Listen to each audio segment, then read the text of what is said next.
Hello বন্ধুরা, তোমরা সবাই কেমন আছো? আশা করি তোমরা সবাই ভালো আছো। আমি পাপিয়া চলে এলাম তোমাদের সামনে নতুন আরো একটা রান্না নিয়ে। আজকে আমি বানিয়েছি চিকনি শাক। এই চিকনি শাকটা খেতে কিন্তু খুব ভালো লাগে। এটা আমি নিরামিষ বানিয়েছি, আর আমি যখনই বানাই এটা নিরামিষ বানাই। নিরামিষই খেতে খুবই ভালো লাগে। আর কিভাবে বানালে এই চিকনি শাকটা কষা হবে না, চলুন আপনাদের দেখিয়ে দিই। আজকে আমি রান্না করেছি চিকনি শাক, তাই এখানটায় নিয়ে নিয়েছি চিকনি শাক। এটাকে আমরা চিকনি শাক বলি। আপনারা কি নামে চেনেন, কে কি নামে চেনেন অবশ্যই কমেন্টের মাধ্যমে জানাবেন। এই চিকনি শাকটা রান্না করার জন্য আমি এখানটায় নিয়ে নিয়েছি লবণ, হলুদ, 5 ফোড়ন, একটা শুকনো লঙ্কাকে আমি কেটে নিয়েছি। এখানটায় নিয়েছি শুকনো লঙ্কার গুঁড়ো, আর এখানটায় নিয়েছি বড়ি, আর এখানটায় নিয়েছি কিছু সবজি। এখানটায় আমি নিয়েছি বেগুন, আলু আর কচু। দেখুন একদম ছোট ছোট করে কেটে নিয়েছি কচু, আলু আর বেগুন। রান্নাটা শুরু করব তার আগে আমি এই চিকনি শাকটা এখনো ধোয়া হয়নি। ধুলে আপনারা চিনতে পারবেন না, তাই আমি ধুইনি। এটা ধুয়ে নেব আর বড়িগুলো ভেজে নেব। দেখুন বড়িগুলো বিউলির ডালের বড়ি, কিন্তু খুব নরম হয়েছে। আপনারা যদি এই বড়ি রেসিপি দেখতে চান কিভাবে বানিয়েছি, তাহলে অবশ্যই আপনাদের দেখিয়ে দেব। গ্যাসের মধ্যে বসিয়ে দিয়েছি একটা কড়াই। কড়াইটা গরম হয়ে গেছে।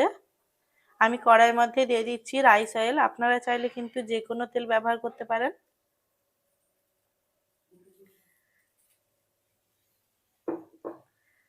তেলটা গরম হয়ে গেছে, এখন আমি তেলের মধ্যে বড়িগুলো দিয়ে দিচ্ছি। ফার্স্ট আমি বড়িগুলো ভেজে নেব।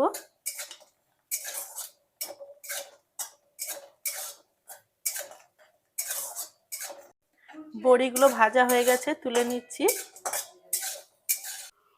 বড়িগুলো তুলে নেওয়ার পর আমি কড়াইতে দিয়ে দিচ্ছি আরো একটু তেল।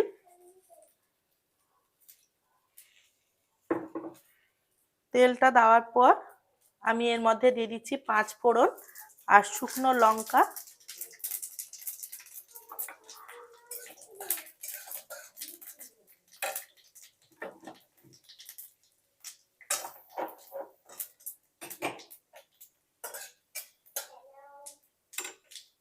পাঁচ ফোড়নটা ভাজা হয়ে গেছে, এখন দিয়ে দিচ্ছি সবজি। সবজিগুলো হালকা করে ভেজে নেব, একদম হালকা করে সবজিগুলো ভাজবো।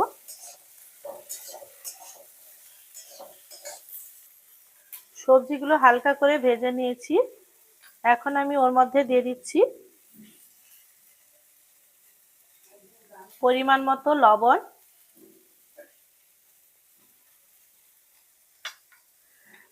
দিয়ে দেব হলুদ,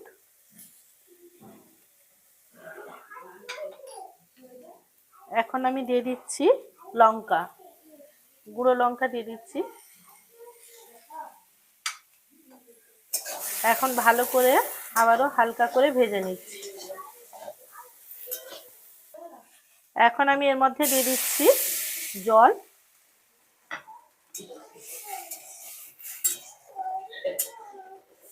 জলটা দেওয়ার পর সবজিটা যতক্ষণ না সেদ্ধ হচ্ছে ততক্ষণ আমি ঢাকা দিয়ে রেখে দেব। ঢাকনাটা খুলে দেখব। দেখুন সবজিগুলো সেদ্ধ হয়ে গেছে। সবজিগুলোর মধ্যে আমি দিয়ে দিচ্ছি শাক। চিকনি শাকটা দিয়ে দিলাম। শাকটা দেওয়ার পর আমি ওপর থেকে আবার ঢাকা দিয়ে রেখে দেব। এখানটায় আমি নিয়ে নিয়েছি ভাজা বড়ি। বড়িগুলো হাতের সাহায্যে এইভাবে ভেঙে নেব। বড়িগুলো দেখুন কতটাই নরম হয়েছে। এই বড়ি রেসিপি যদি আপনাদের জানার ইচ্ছে থাকে তাহলে অবশ্যই কিন্তু কমেন্টের মাধ্যমে জানাবেন। এটা বিউলির ডালের বড়ি। বড়িগুলো এখন এইভাবে রাখছি। এখন আমি ঢাকনাটা খুলে দিব। দেখুন শাকগুলো হয়ে গেছে। আর এই শাকটা এইভাবে রান্না না করলে কিন্তু অনেক সময় অনেক সময় না এইভাবে রান্না না করলেই শাকটা কষা লাগে। শাকটা এইভাবে রান্না করলে কিন্তু শাকটা খেতে খুব সুন্দর হয়, আর এই শাকটা কষা হবে না। আর আমি এই শাকটা রান্না করলে কিন্তু নিরামিষই রান্না করি, এর মধ্যে পেঁয়াজ টেঁয়াজ কিছু দিই না, কারণ এইভাবে রান্না করলেই বেশি ভালো লাগে। বড়িগুলো দিয়ে দিয়েছি, বড়িগুলো দেওয়ার পর এইভাবে মিশিয়ে নিচ্ছি। মিশিয়ে নেওয়ার পর আমি মশলা মানে সবজিগুলো একটু ঘেঁটে দেব।